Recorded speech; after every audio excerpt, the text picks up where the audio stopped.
నమస్కారం, welcome to Suman TV. నేను Gitanjali. June 7వ తారీఖు జ్యేష్ఠ మాసం ద్వాదశి అండి. ఈ శుద్ధ ద్వాదశి చాలా విశేషమని చెప్తారు. అలాగే పుత్ర సంతానం కావాలనుకునే వారికి ఇది ఒక గొప్ప యోగంగా కూడా మారబోతోంది. ప్రత్యేకించి కొన్ని పరిహారాలు నియమాలు పాటించడం కూడా ముఖ్యమని అంటారు. అసలు ఆ రోజు విశిష్టత ఏంటి, ఈ వివరాలన్నీ తెలుసుకుందాము.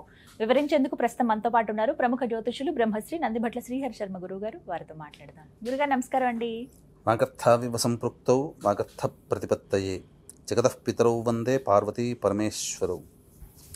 ఆదిత్యాయ చ సోమాయ మంగళాయ బుధాయ చ గురుశుక్ర శనిభ్యశ్చ రాహవే కేతవే నమః. శృంగేరి జగద్గురు పీఠాధిపతులకి, కంచి పీఠాధిపతులకి నమస్కారములు తెలియచేసుకుంటూ కార్యక్రమాన్ని ప్రారంభిద్దాం. గురుగారు, శనివారం జూన్ 7వ తారీఖు ద్వాదశి.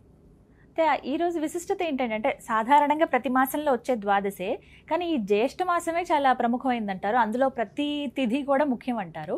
మరి ఈ ద్వాదశి తిథి ప్రత్యేకత ఏంటండి? ఈ ద్వాదశి తిథిని మనకు సాధారణంగా చెప్పుకోదని ఏంటంటే రామలక్ష్మణ ద్వాదశి అని అంటారు. ఈ ద్వాదశి రోజునే కూర్మ అవతారం ఉద్భవించింది, కూర్మ జయంతి అని అంటారు. అన్నిటికంటే ముఖ్యంగా మనం ఈ రోజున హిందువుగా, అంటే నేషనాలిటీ అంటే ఏంటంటే ఇండియన్ అని ఒక గొప్పగా చెప్పుకోగలిగేటువంటి స్థాయికి ఎదిగిన మనకు కారకుడు ఆదిశంకరాచార్యుల వారు. ఈ ఆదిశంకరాచార్యుల వారి యొక్క అవతార సమాప్తి ఈ రోజున జరిగింది. జ్యేష్ఠ శుద్ధ ద్వాదశి రోజున వారు సిద్ధి పొందడం జరిగింది. ఈ మధ్య మనం శంకర జయంతి జరుపుకున్నాము. ఇప్పుడు ఆయన అవతారం చాలించారు అన్నమాట. ఇది చెప్పవచ్చు. పైగా విష్ణు అంశతో కావాలనుకుని పరితపించే వాళ్ళకి ఈ రోజున కొన్ని నియమాలు పాటించడం ద్వారా విష్ణువాంశ సంభూతులైనటువంటి కుమారుడు కలుగుతాడు. అదే అడగబోతున్నాను. ఇందాక మీరు అన్నప్పుడే నేను ఇంట్రొడక్షన్ లో కూడా చెప్పాను, పుత్ర సంతానం కావాలనుకునే వాళ్ళు ప్రత్యేకంగా అలా ఉంటుందా గురువు గారు? అసలు ఉంటుందమ్మా. ఎందుకంటే ఏ వ్యక్తికైనప్పటికీ కూడానమ్మా, ఇప్పుడంటే రాజులు లేరు, కానీ రాజు అంటే ఏంటమ్మా, ప్రజల్ని కన్నబిడ్డలా పరిపాలిస్తాడు. ఆ రాజు ప్లేస్లో ఒక సంస్థ యజమాని. ఇప్పుడు కొన్ని వందల మంది ఆయన కింద ఆధారపడి జీవిస్తున్నారు, కొన్ని వందల మంది ఆయన ద్వారా జీవనాన్ని సాగిస్తున్నారు అని అంటే, కుటుంబాలు బాగుపడుతున్నాయంటే ఒక వ్యక్తి కారణం కదా. పైన ఎవరో ఒకరు ఎండి ఉంటారు కదా, ఆ వ్యక్తి విష్ణు అంశ ఉంటేనే ఆ స్థాయికి చేరుకోగలుగుతారు. మరి ఈ కాలంలో నా కొడుకు పెద్దవాడు కావాలి, నా కడుపున ఒక గొప్పవాడు పుట్టాలి, వాడు పెరిగి పెద్ద 10 మందికి ఆసరా కల్పించాలి, 10 మంది జీవితాన్ని నడిపించాలని ఏ తల్లిదండ్రులకు ఉండదమ్మా? అటువంటి విష్ణువంశ సంభూతంతో ఈ జ్యేష్ఠ శుద్ధ ద్వాదశి రోజున ఎవరైతే వ్రతాన్ని ఆచరిస్తారో ఖచ్చితంగా వాళ్ళకి సంతానం విష్ణు వంశతో పుడుతుంది. మరి ఎలాంటివి చేయాలి గురుగారు? నియమాలు ఏమైనా ఉన్నాయా? ఉన్నాయమ్మా. దీనికి నియమాలు కూడా చెప్పుకోదలిస్తే ఇదేమి ఆషామాషిగా మనం చెప్పుకునేది కాదమ్మా, ప్రమాణం కూడా ఉంది.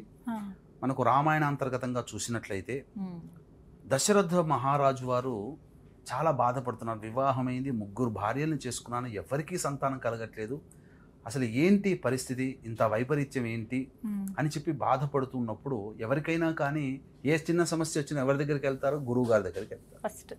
ఆయన గురువు వశిష్ఠ మహాముని. ఆయన దగ్గరికి వెళ్ళినప్పుడు ఈ రాబో జ్యేష్ఠ మాసంలో గొప్ప వ్రతం ఉంది దశరథ, నీవు ఆచరించు, తప్పకుండా నీకు విష్ణు వంశ సంభూతంతో పుత్ర సంతానం కలుగుతుందని చెప్పగా దశరథుడు ఈ వ్రతాన్ని ఆచరించి, ఈ వ్రతాన్ని ఆచరించిన 10 నెలల్లో రాముణ్ణి సంతానంగా పొందడం జరిగింది. జ్యేష్ఠ మాసంలో ఆచరించాడు.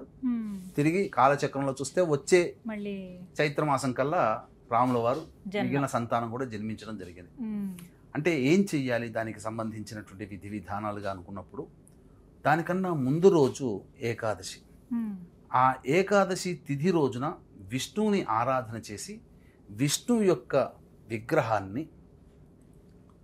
బ్రాహ్మణుడికి దానం చేయాలి, బంగారంతో చేసినట్టు. మరి ఆ కాలంలో రాజులు కాబట్టి చేయించగలిగారు. మరి ఈ కాలంలో సాధ్యమవుతుందా? గ్రాము బంగారం కొనాలంటే 10,000 కావాలి, అంతేనమ్మా? మరి అటువంటప్పుడు అందరికీ శక్తి ఉండదు, మీకున్నది, నాకు కూడా ఉండదమ్మా. 10,000 పెట్టి ఎక్కడ కొంటాం ఒక గ్రాము? ₹1,00,000 తులవంటే. కాబట్టి పర్యవసానం ఏంటంటే శక్తి ఉన్న వాళ్ళు మాత్రము ఒక పావు గ్రాముతో విష్ణువు లక్ష్మణుడి యొక్క చిత్ర రూపు దొరుకుతుంది. అదైనా కానీ ఏకాదశి రోజున, ముందు వచ్చే ఏకాదశి రోజున దానం చేయాలి, ప్రదోషకాల సమయంలో. అది ఆ పావు బంగారం కొనలేని వ్యక్తులు కూడా కొంతమంది ఉంటారు.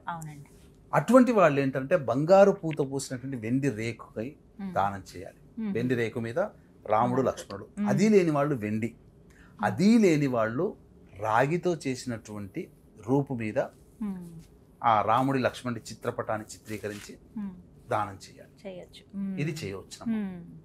ఇది లేకపోతే కనీసం రాముడు లక్ష్మణుడు ఉన్నటువంటి చిత్రపటాన్ని బ్రాహ్మణుడికి దానం చేసినా చాలు. ఆ భావన ముఖ్యమమ్మ ఇక్కడ. ఆ విధంగా చేయాలి. చేసిన తర్వాత ద్వాదశి రాగానే, ద్వాదశి రోజునే చక్కగా లేచి కాలకృత్యాదులు తీర్చుకొని ఉదయమే లేచి చక్కగా విష్ణుదేవుణ్ణి షోడశ ఉపచార విధానముగా పూజ చేయాలి. ఈ విధంగా పూజ చేసి సాయంకాలం ప్రదోషకాలం వరకు ఉండి, ప్రదోషకాల సమయంలో ఈ వ్రతాన్ని సమాప్తి చేసి విష్ణువు నామాన్ని ఎప్పుడు పడితే అప్పుడు నిరంతరం తలుచుకుంటూ ఉంటే ఖచ్చితంగా ఆ కుటుంబంలో విష్ణువాంశ సంభూతుడు జన్మిస్తాడు. ఆ విధంగా దశరథుల వారికి జరిగింది, మనకు జరుగుతుంది.